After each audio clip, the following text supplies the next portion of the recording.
మలిదేశ తెలంగాణ ఉద్యమం ఉవ్వెత్తున ఎగిసిపడుతున్న వేళ మానుకోట ఘటన ఒక చారిత్రాత్మక సందర్భమన్నారు బీఆర్ఎస్ ఎమ్మెల్యే హరీష్ రావు. తెలంగాణ ఉద్యమ చరిత్రలో సువర్ణాక్షరాలతో లిఖించదగిన ఘటన జరిగి నేటికి 14 ఏళ్లు పూర్తయ్యాయన్నారు. ఆధిపత్య అహంకారంతో తుపాకులు ఎక్కుపెట్టిన అప్పటి పాలకులకు మానుకోట రాళ్లే సమాధానం చెప్పాయని తెలిపారు. తుపాకీ తూటాలకు ధీటుగా తిరగబడ్డాయి.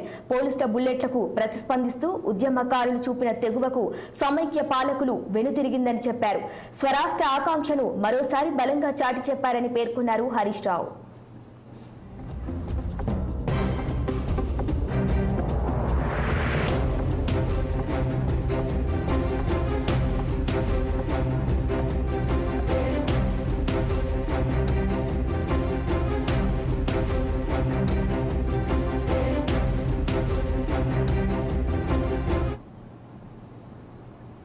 వీసీ నియామకంలో